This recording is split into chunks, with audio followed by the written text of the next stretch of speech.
Nouvelles héroïnes.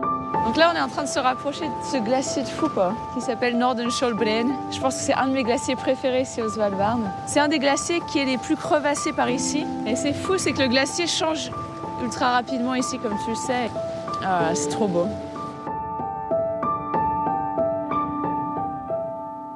Nouvelles héroïnes. C'est l'histoire d'une fille née au cœur des Alpes, dans un petit village tout droit sorti du livre Heidi.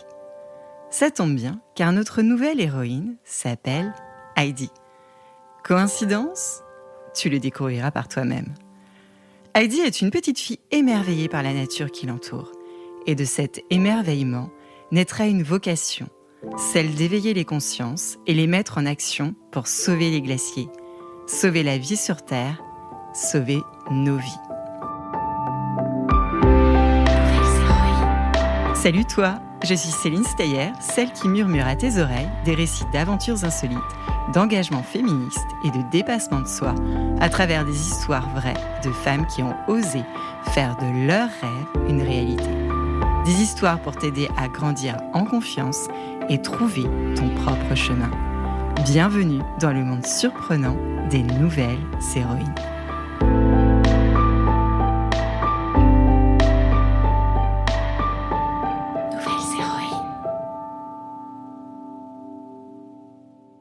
Il était une nouvelle héroïne, Heidi. Heidi comme Heidi des montagnes. Heidi, petite fille des montagnes. C'est exact. Heidi doit son prénom à cette Heidi qui a bercé mon enfance et celle de tes parents. La maman de Heidi était bibliothécaire. Alors tu penses bien que les livres, avec ou sans poussière, elle aimait ça, et particulièrement celui de cette héroïne des montagnes suisses. La Heidi de notre histoire a grandi dans le village de Gruffy. Gruffy, mais ce pourrait être un nom de Yéti, non ? Sans doute. Pourtant, c'est un village niché au pied de la montagne du Semnoz, en Haute-Savoie, peuplé de 400 fontaines et autant d'habitants. 400 fontaines ? Ben oui, il faut bien ça. Chaque maison bénéficie d'eau de source qui coule tout naturellement de la montagne. Si Heidi vit dans les glaciers, c'est la reine des neiges. Oui, c'est un peu ça. Le matin, libérée délivrée de son sommeil, au saut du lit et avant que le soleil ne chauffe les cimes des massifs environnants, Heidi se dépêche de sortir de la maison pour aller explorer la nature. Y croiser un cerf, un chevreuil, écouter le crissement de ses pas sur la neige en hiver et sentir à plein poumon la rosée et l'herbe haute au printemps. Sa maman ne s'étonne guère des escapades buissonnières de sa fille avant de rejoindre les bancs de l'école. Sa maman était une grimpeuse et avait gravi les plus hauts sommets comme le Mont Blanc. Elle avait décidé de raccrocher les crampons après avoir vu tomber sous ses yeux un compagnon alpiniste. Heidi grandit dehors, entourée de cette nature foisonnante. Et dedans, parmi les livres dont les couvertures qui jalonnaient l'imposante bibliothèque du salon, lui faisaient des appels du pied de la montagne. Quand elle ne court pas dans les hautes herbes, Heidi apprend la table des matières derrière son bureau d'écolière avec un 20 sur 20 en timidité. Dès que la cloche retentit pour sonner l'ami du midi, Heidi embarque ses copains dans une exploration émerveillée. Sa mission préférée ? Construire des cabanes. Dans cette nature qu'elle connaît par cœur, Heidi Nature mène la danse. Encore plus petite que pas trop grande, Heidi s'en va régulièrement en vacances chez sa grand-mère, dans un village alpin voisin, La Clusaz. Sa grand-mère habite dans un chalet perché à 1300 mètres d'altitude. Et pour y accéder, pas question de garer la voiture après le portail. Ce chalet si harponné était toute une épopée. Que je te passe entre les sapins épais, que je te creuse des tunnels sous la neige, que je te descende la pente en rappel pour enfin arriver à frapper à la porte du chalet.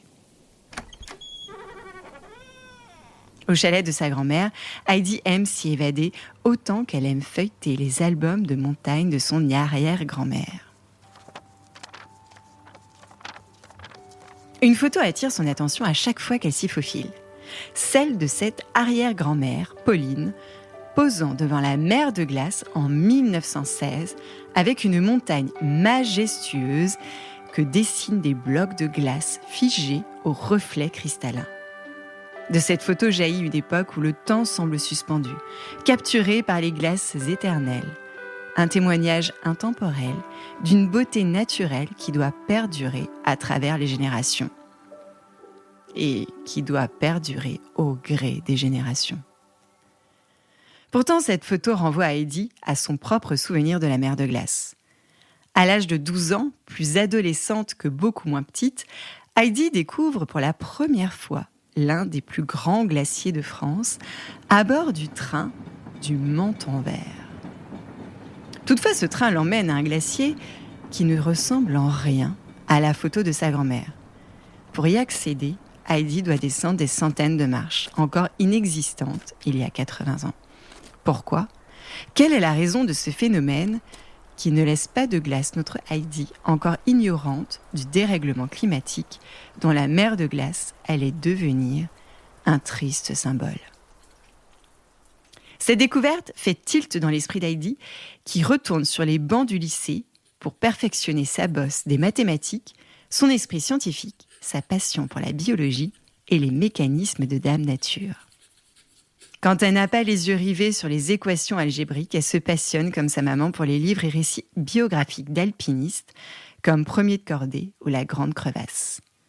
Heidi est bien la fille de sa mère, la petite-fille de sa grand-mère et l'arrière-petite-fille de son arrière-grand-mère.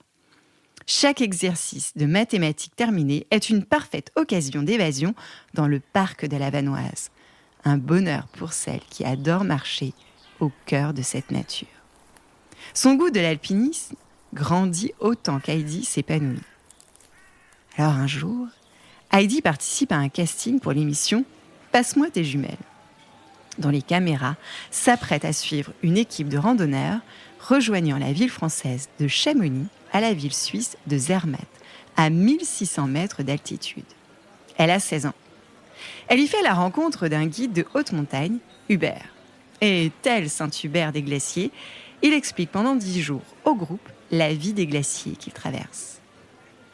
Lors d'une conversation, Heidi avoue sa passion depuis toute petite pour ces majestés de glace. Alors, de sa grosse voix, Hubert lui ouvre la voie.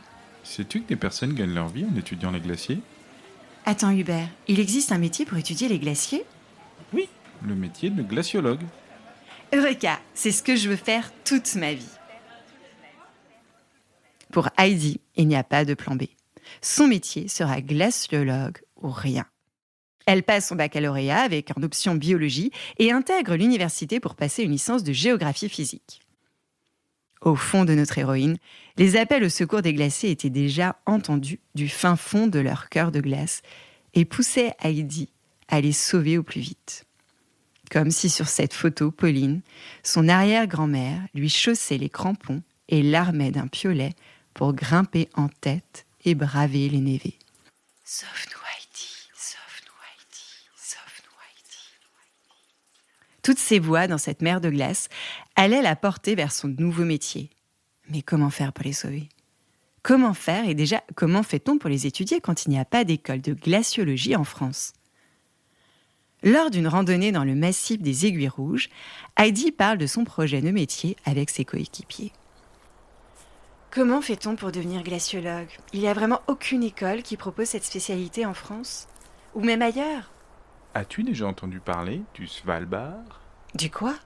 Ni d'un, ni deux, mais bien à plusieurs doigts, Heidi tape frénétiquement Svalbard pour qu'Internet lui affiche à l'appel et même au tractopelle des images de paysages de glace à la beauté rare. Se cache là-bas, dans ces déserts blancs au cœur de l'Arctique, un centre universitaire le plus au nord du monde. Oui, je vais au Svalbard pour devenir glaciologue. L'université se trouve dans une ville au nom imprononçable, sur l'île du Spitsberg, à l'est du Groenland, entre la mer de Barents et le pôle Nord. Imprononçable tout autant qu'insolite. En raison de sa proximité avec le pôle Nord, cette ville connaît en effet une période de nuit polaire en hiver où le soleil ne se lève pas pendant plusieurs mois, suivi d'une période de jours polaires en été, avec le soleil ne se couchant pas pendant plusieurs mois. Les températures ne sont pas souvent clémentes et peuvent frôler les moins 40. Bouh! Heidi, jusque-là timide et peureuse, envoie email, appelle professeur pour avoir des recommandations afin d'avoir une chance d'intégrer cette université. Impossible n'est pas Heidi. À 20 ans et pour la première fois, elle quitte les Alpes de son enfance pour le pôle Nord. Du hublot de son avion, elle est scotchée par la beauté de plus en plus blanche-neige et bleu sérac des glaciers qui avancent vers elle. Elle débarque à l'université au Svalbard sans parler parfaitement anglais et sans trop savoir à quoi s'attendre. Elle étudie à l'université la plus au nord du monde, dans une région où 60% des sols sont recouverts de glace. Ce sont des zones dominées par la neige, les glaciers et la banquise. Mais face à la beauté de ces paysages qui fascinent notre Heidi, une tragique réalité se dresse, et il me faut te la conter. Les glaciers sont les meilleurs baromètres du changement climatique, et cette région se réchauffe 6 à 7 fois plus vite que le reste de la planète. Pourquoi ça se réchauffe plus vite au pôle Nord, me diras-tu ? Au pôle Nord, il y a la banquise, qui est blanche, et qui recouvre une partie de l'océan glacial arctique. Plus on a de surfaces blanches, plus elles vont réfléchir le rayonnement solaire vers l'espace, et ainsi renvoyer la chaleur. Cette région a perdu 40% de sa banquise en 40 ans. Le blanc réfléchissant de la glace a été remplacé par la couleur sombre de l'océan, qui capture la chaleur et réchauffe l'eau.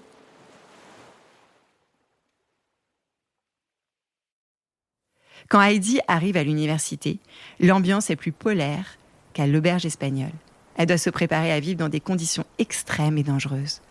Pendant une semaine, elle nage dans l'eau glacée des fjords, apprend à monter des tentes en pleine tempête, à se protéger des ours, à marcher sur les glaciers et à faire des sauvetages en avalanche. Oui, apprendre à devenir glaciologue ne se fait pas avec un plaid posé sur le banc en bois de l'université face à un grand tableau noir. Ça ne s'improvise pas. Pendant ses études, Heidi rejoint des expéditions en Himalaya et au Groenland, mais son cœur, pas de glace, la conduit toujours au Svalbard, où elle vit pendant 4 ans pour écrire une thèse sur la dynamique des surges glaciaires. Maître Capello, tu finis la glace à la fraise et tu nous expliques a cappella la surge ? Pour sûr, mon enfant, la surge glaciaire est une sorte de poussée glaciaire. Les glaciers ne sont pas si différents de nous et parfois ils ont des périodes où ils se réveillent soudainement et se déplacent très rapidement pendant un certain temps, presque comme s'ils jouaient à cache-cache avec la montagne. Cette période très rapide où ils bougent beaucoup s'appelle une surge glaciaire. C'est un moment spécial et énergique dans la vie du glacier, presque comme s'il y avait eu un excès de joie. Le travail d'Heidi lui vaut la couverture du prestigieux magazine Science en 2017, sorte d'Oscar pour les scientifiques. Depuis le jour où Heidi a découvert sa passion pour les glaciers, elle n'a pas cessé d'avoir l'objectif de les sauver. Alors elle multiplie les expéditions scientifiques sur les glaciers de l'Antarctique, de l'Arctique et même en Colombie pour étudier les glaciers tropicaux. Il y a 200 000 glaciers dans le monde et leur fonte est accélérée par le réchauffement climatique provoqué par les émissions de gaz à effet de serre dans l'atmosphère. Pour te donner un exemple, 1 kg de CO2 émis équivaut à 16 kg de glaciers qui fondent. Cela n'a rien à voir avec la poudreuse de perlimpinpin. Quand un glacier fond, ce sont des milliards de litres d'eau qui s'écoulent et qui vont participer à élever le niveau des océans. Oui, alors tu vas me dire, oui, enfin, qu'est-ce que je risque, moi, en France ? Je suis loin des glaciers. Eh ben, en fait, pas si loin que ça. Tu retrouves des glaciers dans les Alpes et les Pyrénées. Les glaciers sont la première source d'eau potable. 3,5 milliards d'humains sur Terre dépendent de cette eau. L'eau des glaciers sert aussi à l'agriculture, à l'hydroélectricité et encore à refroidir les centrales nucléaires. Aujourd'hui, Heidi Sevestre multiplie ses actions de sensibilisation auprès de ta génération et des autres générations, de ton âge à celui de tes grands-parents. Pour Heidi, tout le monde va comprendre ce qui se passe. C'est une scientifique passionnée et elle veut le transmettre. Elle part chaque année en expédition avec d'autres scientifiques pour enrichir la documentation et s'inviter à la table des décideurs politiques pour bouger les lignes. Elle a une chronique à la radio et est présentatrice de plusieurs reportages, notamment pour le National Geographic. Alors, chère nouvelle héroïne, entre deux voyages, entre la COP28 et le Svalbard, Heidi m'a laissé ce message pour toi sur mon répondeur. J'aimerais pouvoir dire à la jeune génération que c'est vraiment en sortant de sa zone de confort que la magie opère. Moi, quand j'étais petite, j'étais une jeune fille très timide. J'osais à peine aller à la boulangerie pour acheter du pain. Et c'est à partir du moment où on m'a un peu bousculée, où on m'a offert l'opportunité de sortir de mon petit cocon, que je me suis rendu compte que finalement, toutes les barrières que j'avais, elles étaient surtout dans ma tête, quoi. Et donc, je leur souhaite d'oser rêver, d'avoir l'audace de rêver grand et de sortir de leur zone de confort. Parce que c'est vraiment là où on grandit, où on apprend beaucoup de choses sur nous et sur les autres, et qu'on peut devenir quelque chose que l'on rêvait être, mais qu'on n'osait pas toucher du doigt.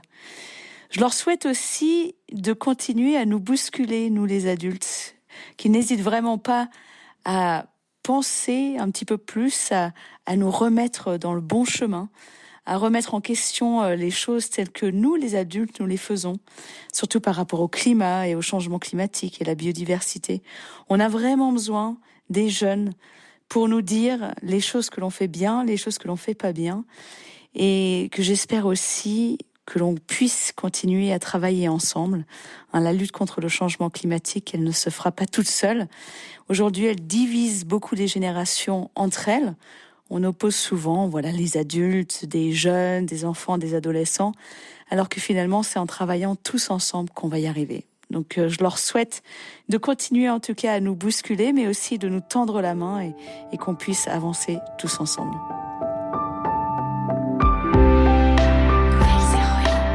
Voilà, c'était l'histoire ou le début de la grande histoire d'Heidi Sevestre, glaciologue et engagée pour sauver les glaciers. C'est à présent l'heure du générique.